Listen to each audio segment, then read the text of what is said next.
So I just finished round 2 of the Vegas Super Swiss, and this was a really crazy game. As we're gonna see, I think the YouTube thumbnail is probably gonna share the position after move 2. But I was playing Grandmaster Daniel Fernandez, and I have a small tidbit of a story for those that maybe haven't been super long-time fans of my YouTube channel, one of the very first videos I uploaded was playing a Blitz game back in, I want to say 2009, against Daniel Fernandez at the US Open. But that was against International Master Daniel Fernandez, and that's actually a different player than who I played today. They have the same name.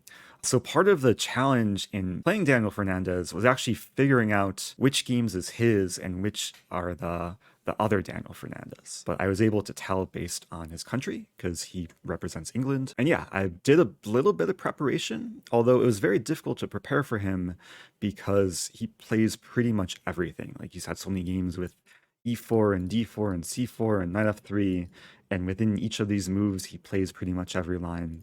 So I really didn't know what to expect. And when the round began, he wasn't at the board. He showed up maybe a couple minutes late, and when he got to the board, he took about 3 minutes before making his first move, pawn e4. So I wasn't sure if he was like trying to play mind games or just not sure what he was gonna play. So I pretty quickly played c5. This was part of my pre-game prep. And then he took another bit of time, maybe like 4 minutes, maybe more, to play his next move.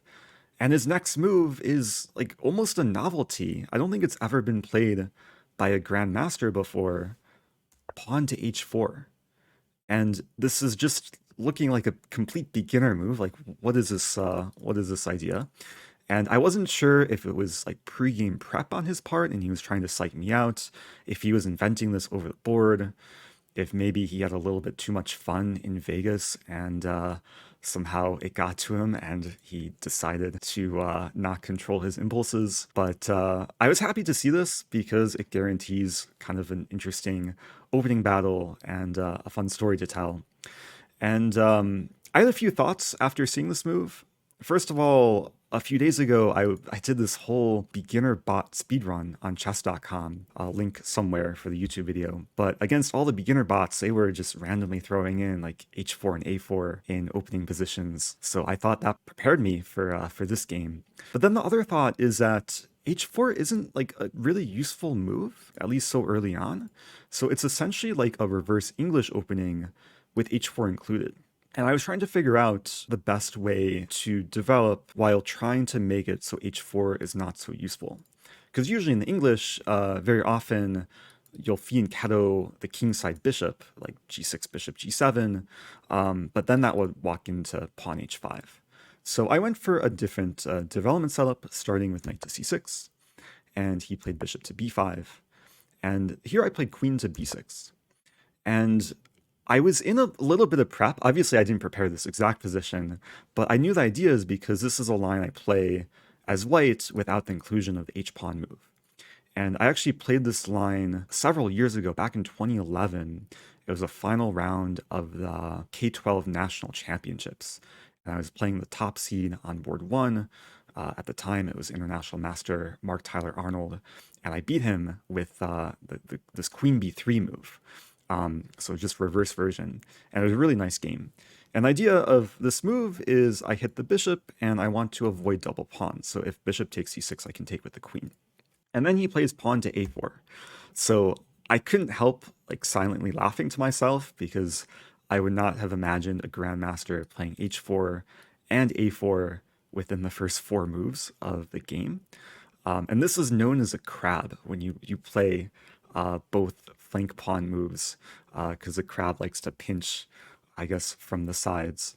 And I might as well say this now, but within the next 7 to 8 moves, we're going to see white play the turbo crab, because eventually my opponent's going to play h5 and a5. So we'll see how that pans out. But a4 is very sensible, defends the bishop. I was actually more expecting knight c3, which is a bit more multi-purpose, defends the bishop and controls the center. And there's actually a trap here that I was familiar with from having learned the English opening. I would have played knight f6, And if knight to f3, black can win a pawn with knight takes e4 because the knight is overworked. So if takes, takes, and if bishop takes c6, I can either take first or just take and defend the knight. But that didn't happen. He played a4, and I played knight f6, hitting a pawn. He played pawn to d3, and then I played pawn a6. So trying to force him to decide what to do with the bishop, either to take or to move back. And he thought for a little bit and then ended up taking. I took with queen, and then he played pawn to c4, which at first glance, like if we just see what white's done in the opening, it seems like he's violated a lot of opening principles by just moving so many pawns, especially the flank pawns, and then trading off the only developed piece. So white has nothing developed after the first 7 moves. But c4 actually makes a lot of sense because white no longer has a light squared bishop. It's really up to the pawns to fight for light squares. And c4 does slow down my idea of playing pawn to d5. Now, I really wanted to play pawn d5 to try and open the position because I do have the bishop pair. So for that reason, I played e6 here, and he played queen to f3. So maybe trying to discourage pawn d5, but I'm still able to play it. And here I was feeling really good because d5 is well supported, and if white plays e5, I can just retreat and hit the pawn. And I was thinking this is just a very pleasant position. But he didn't play e5. He played knight to c3. And here I had a decision to make. At first glance, it seems like black should open the position because I have the bishop pair. So taking on e4 or c4 seemed to be the more natural moves. But the more I thought about this position, the more I liked the move pawn d4, which I did end up playing. And the idea is black is just grabbing a long-term space advantage. And even though it closes things down temporarily, which usually favors knights, I thought white would be very cramped because after knight e2, white's pieces are kind of clunky, all on the king side. And my pawn formation does restrict the dark square bishop. And I thought long term, I can eventually activate this bishop with ideas of b5 or an eventual f5, put the bishop on b7. So I thought it's still a very rich position with a lot of natural plans for black. And then here, I play bishop d6, a natural move, in some sense preventing queen g3. He played pawn to h5, which was a little bit unexpected, but okay, trying to make use of the early h-pawn advance, maybe going for h6 to induce some weakness on the king side.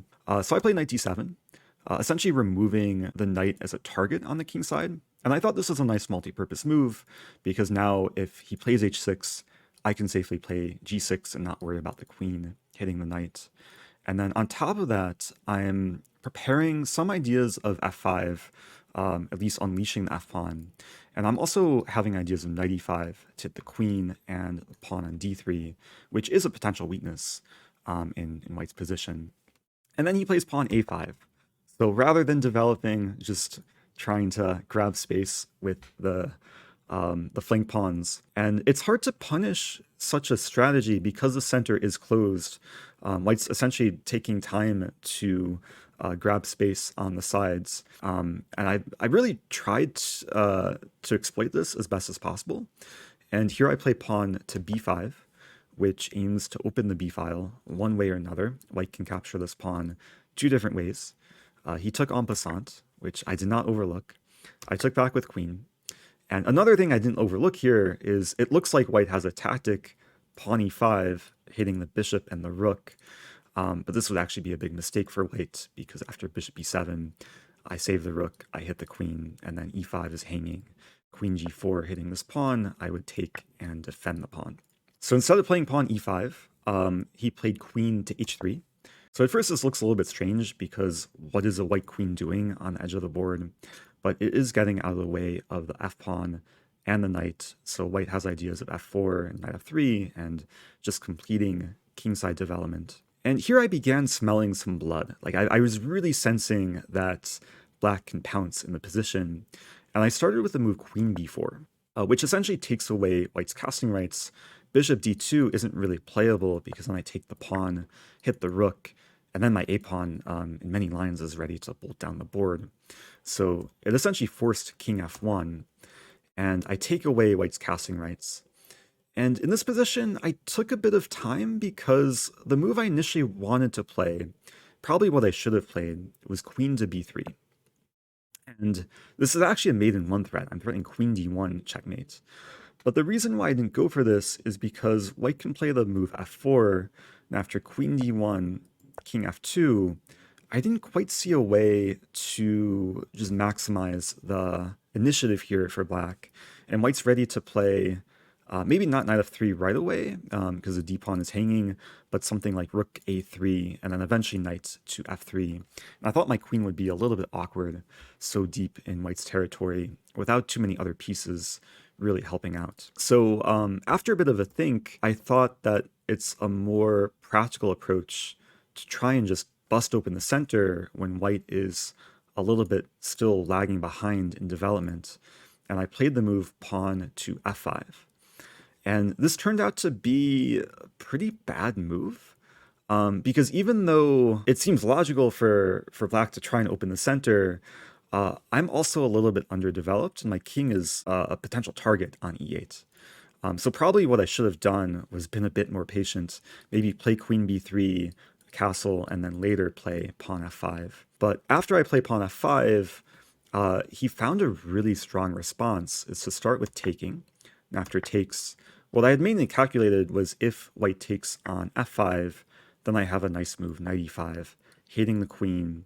And there's some fun lines here, like if queen e4, I can just castle and sack the rook, because then bishop b7, and the queen's just getting trapped. If takes, this is pretty crushing for black. c3 is just a huge weakness. And also if queen a7, there's bishop b8, and the queen's not escaping. But this didn't happen because the f-pawn is essentially poisonous. Knight e5 would be really strong response. What I initially missed is that he has this move, bishop f4, and I completely underestimated the fact that white gets a ton of initiative because my bishop's attacked, I have no defenders of the bishop, and rook e1 is coming very quickly. And what I initially thought is that I can somehow win b2 and just hit the rook, but I actually have no time to capture on b2 because if I take right away, rook e1, and then I'm actually in trouble. I don't think there's a great move here for black. And after what I played in the game, bishop takes f4, knight takes f4, I still can't really take on b2 because rook e1, and there's no good way for black to get out of check. So I had to do a bit of damage control here, is after knight takes f4, I castle, but now we're going to see white getting a lot of initiative. He plays the move pawn h6, and I was feeling bad here because I was really trying to create a situation where the h-pawn wouldn't be useful for white.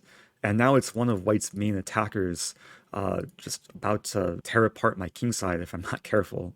So thankfully I have the move g6, trying to close things down, creating the pawn chain.